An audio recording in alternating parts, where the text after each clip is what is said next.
Hi, I'm Tim. Welcome to Watchbox, and thanks for logging on. If you love this watch, email me, tmosso@thewatchbox.com. Your purchase and pricing email question line for buying this or any watch you see here on our channel or our website. It's in the description below, tmosso@thewatchbox.com.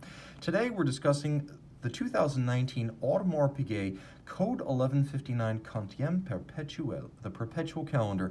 This is the one that was born perfect.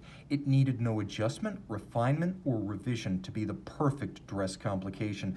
The timepiece, of course, is in red gold, and it has a profile that's surprisingly compact, 41 millimeters in diameter. The watch measures 11 millimeters thick, which is surprisingly slight. I expected considerably more.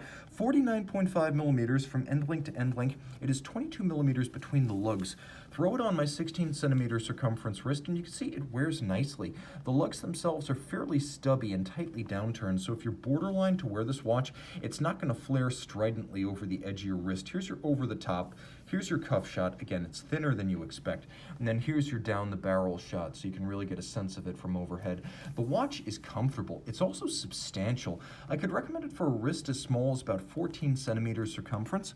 It's matched with an AP factory strap of extraordinary quality. You can see on the top it's navy blue with large rectangular scale alligator leather, monotone stitch, folded edge. Take a look, there are little hex bolts used to hold the retaining bars. So we're not talking about spring bars here, but screws and bars. Just like the Royal Oak, it's the same solid attachment system, and of course the hex bolt or hex screw here is referencing the bolts in the Royal Oak bezel. Of course, AP upgrading, joining the likes of Chopard, LU Chopard, and Audemars Piguet, as well as de Bethune in double alligator straps. So gator on the top and gator small round scale on the bottom. The idea is to create a more durable strap. Gator on both sides, more expensive but longer lasting. There's a little bit of bolstering or stuffing to add some volume to the strap. And then the buckle here, as you can see, is a good looking piece. It's a double deployant, rose gold with a combination of polish and satin finish. It provides security against droppage while donning or removing at your bedside. That's the benefit of a deployant clasp. It protects you from accidental droppage. Now, if you look very closely, you can see there are triggers outboard. So you press those two triggers. It is a trigger release clasp, which adds even more security against accidental deployment. Rolling over, you can see there's a lot of nuance to this case, and this was one of the elements that was most lost on pundits who worked solely from press photos of this watch last year. First, take a look at the Sapphire. It has a sort of dihedral to it, so it dips in the middle and it flares up at its edges. You can see the way it bends and refracts light, extraordinary, creating depth as well as optical illusions, warping the dial. It's absolutely engrossing to simply turn the watch and look at the dial as it works its magic across the watch face. You can also see that the lugs are evacuated. They're skeletonized. So it's a much airier, opener, lighter case than it appears to be in the photos. You can also see that the attention to detail is superb, with the beveling running circumferentially around the bezel, but also all the way around the mid case and inside as well as outside of the lugs. Taking a quick look at the crown, you can see it's a combination of polish and satin finish, and the watch features a relatively thin case profile, and you can see that bezel is actually sloped to match the crystal itself. So there is a tremendous amount of nuance here. The chapter ring outboard featuring the 52 weeks of the years. This is a perpetual calendar with the day, the date, the month, the moon phase, the leap year cycle, and the week of the year. And that blue ring outboard is blue lacquer. Everything inboard of that is Aventurine. So it has a lovely bottomless, glossy, enamel-like depth to it, almost as though it were wet paint, but it also suspends the small minerals that look like the stars of the cosmos. It's a dial that's supposed to give you the impression of 3 dimensions, and it does that. You can also see it objectively has a lot of depth as the chaptering outboard in blue lacquer rises above the dial center. You'll note there are applique red gold elements, the hands inboard of dart-style polished indices, and the attention to detail is superb as the hands are anything but the flat and flush cutouts you usually fit, even at the high luxury level.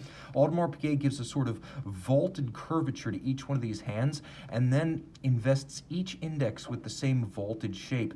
There's the index that points to the week. You can see there's a coaxial indicator for the month as well as the leap year phase, and then the moon phase down at 6 o'clock is photorealistic. Turn it over, you have caliber 5134. It's based on the JLC 920 Bausch, which is made in-house these days by Audemars Piguet. It's no longer outsourced. If it ever was, those days are long gone. Audemars Piguet divested itself of its 40% stake of JLC back in 2000, and since then it has been making this movement in-house. Ultra thin, its origins date back to 1967 when JLC designed this abouche for the use by AP, Vacheron, and Patek. Today, AP makes it and decorates it and adds a gorgeous rotor, and if I've complained in the past about the machine-finished rotors on the Royal Oaks, no complaints here. The combination of black polish and satin finish is gorgeous, and the beveling, both externally and internally, is done by hand, creating a huge array of interior angles throughout this rotor. It truly takes my breath away. This is the standard of finish I expect from AP. That continues on the bridges, where you have a higher standard of beveling than you'll get on something like a 15500 or a 15400. The edge of the bridges are all mirror beveled by hand, rounded and optically smooth. They don't appear to have been filed or mechanically executed. All screw heads are black polished with chamfered slots in circumference, and you can see the engine turning on the base plate. The original JLC movement used a full ring all the way around the movement, and you can see it's still present. There's a winding mass in red gold, but that beryllium ring runs all the way around, and there are 4 ruby rollers, one at each corner, so that the ring and the rotor can be set very deep and thin out the movement without any risk of the rotor coming in contact with the bridges or the base plate. It beats away at 19,800 vibrations per hour, which is a nod to its vintage status. That's an old school 60s and 70s beat rate, but it's also free sprung with a Gyromax style balance and regulator, so it's robustly shock resistant. All of this pivots on 38 joules, and the unidirectional winder has a 40-hour power reserve. It doesn't feature hacking seconds, but it does feature a perpetual calendar, which means this watch need not be adjusted until the year 2100. It's 20 meters water resistant, but hey, AP has plenty of water resistant sports watches for other purposes.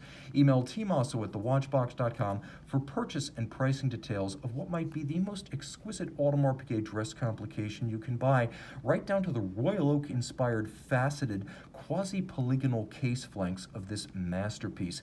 Truly, in Le Brassus, this is as good as it gets.